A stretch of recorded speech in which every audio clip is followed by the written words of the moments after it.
Saya sudah bersama dengan Ahokers. Mereka adalah pengagum Ahok yang juga menjadi relawan kala Ahok maju dalam Pilkada Jakarta 2017 yang lalu. Bahkan sebelumnya juga ya?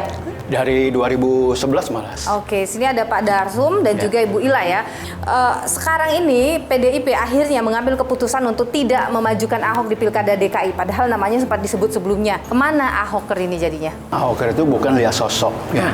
Jadi nggak melulu sosoknya kemana kita ikut kemana, tapi kita lihat dia mau bikin apa buat warga ya, karena kita lihat program-program Ahok itu bagus dan terbukti sudah pernah dilakukan, cuma kemudian hilang gitu kan, nggak dilakuin lagi gitu kan, diganti dengan program yang lain gitu.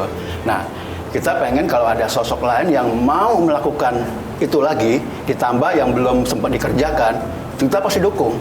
Karena itu yang kita apa pengen, itu? warga. Yang mana? Yang program Ahok yang mana? Ya, seperti yang paling jelas kan itu ya pasukan Orange itu ya, yang udah sekarang kita udah jarang lihat gitu kan. Itu juga laporan warga yang cepat sekali kalau kita lapor langsung ditanggepin. Lalu ada juga Ahok yang belum sempat ya dia mau bangun rumah susun yang dekat-dekat perkantoran dengan memanfaatkan lahan-lahan milik warga.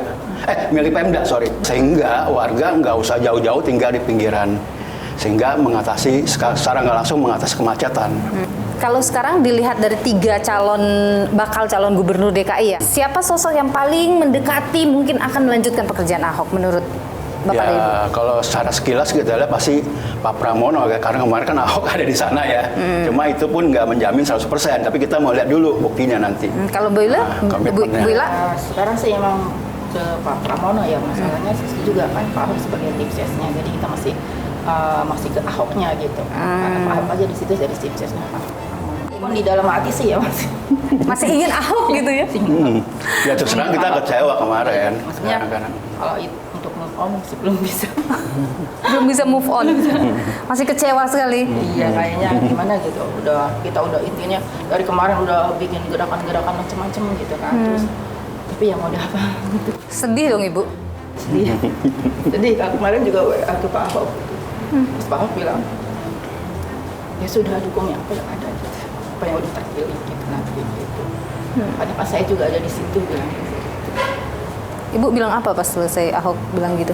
Ya aku kirim foto yang ada Rano Karno sama Pramono gitu. Terus aku kirim gambar nangis gitu kan. Ibu mau nangis rasanya. Pesan untuk Pak Ahok deh, mungkin Pak Ahok nonton nanti. Pak Ahok, saya ikutin apa kata Pak Ahok. Sesuai dengan keputusan Ibu Mega, pilihan Ibu Mega, nanti siapapun yang jadi, saya ikut Pak Ahok kemana, saya ikut ke sana. Oke. Terima kasih Bu Ila ya. Terima kasih juga Pak Darsum sudah berbagi pandangan. Kita lihat bagaimana gebrakan para bakal calon gubernur ini. Sehat selalu. Terima kasih Mbak Nil.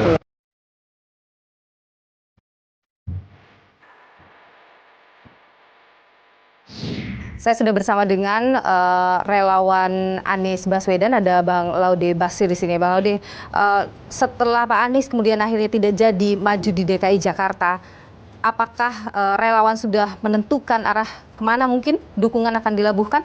Ya kami ini kan relawannya Mas Anies, ya pilihan hati dari sejak dulu itu ke Mas Anies, kan gitu ya. Dan sampai hari ini Mas Anies tidak mengarahkan gitu. Kami mendukung Mas Anies juga bukan karena permintaan Mas Anies, ya, tetapi warga Jakarta yang melihat track record, melihat rekam jejak Mas Anies, beliau sebagai mantan gubernur di DKI Jakarta, kami sudah lihat karya-karyanya, dan untuk Jakarta lebih baik ke depan hanya ada pada diri Mas Anies dengan track record itu. Kami juga sudah mengkaji bagaimana Pak Ridwan Kamil di Jawa Barat, kemudian track record Pak Pramono juga kita sudah lihat. Tapi itu semua sampai hari ini, sampai detik ini kita diskusi, nampaknya posisi Mas Anies masih yang terbaik, dan sampai hari ini pilihan itu ya tidak bergeser kan. Sehingga ketika nama Mas Anies tidak ada di dalam kertas pilihan, ya itu hak politik teman-teman masing-masing untuk menentukan pilihan yang terbaik. Ketika yang dipilihnya tidak ada di dalam kertas itu, silahkan diterjemahkan. Mau golput? Nggak tahu lah, itu lagi-lagi pilihan politik. Golput kan pilihan politik juga. Nyoblos semua juga pilihan politik kan gitu. Jadi ada kemungkinan juga golput. Ya, hukum harus melindungi pilihan politik warganya. Tapi terbuka opsi itu. Yang namanya pilihan politik, yang mau dipilih tidak ada di situ. Ya, sebagai warga Jakarta ya mungkin logo Pemda Jakartanya kalau ada yang dicoblos. Tapi relawan ini apakah akan mengikut kemana Pak Anies? Ya, ini kan cinta Mas Anies kan? 1000%. Kayaknya akan ikut. Kalau Pak Anies ke A, mungkin akan ikut ke A. Akan mungkin. Artinya imamnya. Saya rasa kemungkinan Pak Anies itu yang terbaik adalah yang terbaik dan beliau tetap akan di koridor beliau sebagai yang terbaik itu aja. Oke, tidak akan tergantikan lah ya. Tidak tergantikan. Oke. Dan satu lagi, rakyat Jakarta sudah sangat pintar istilahnya, apalagi selama kepemimpinan Mas Anies selama ini mereka sudah sangat banyak merasakan manfaat kebijakan-kebijakan yang Mas Anies lakukan. Dari ketiga calon, dari ketiga kandidat ini, adakah yang rasa-rasanya ya mirip-mirip dengan Pak Anies lah? Tidak. Nggak ada. Tidak bisa dibandingin. Tiga-tiganya tidak ada yang sebanding dengan Anies Baswedan. Kita baru dilihat Jadi Mbak Anies itu seperti tidak tertandingi. tidak tergantikan. Masih jauh katanya, dan kalaupun itu masih rahasia. Berarti relawan menunggu titah Pak Anies mau kemana suaranya. Oke. Terima kasih Pak Laude Bashir sudah berbagi informasi di Indonesia selalu Pak. Makasih untuk semua Terima kasih, teman-teman. Bapak-bapak. Berarti ini semua adalah energi untuk kita semua dan Mas Anies. Baik, terima kasih.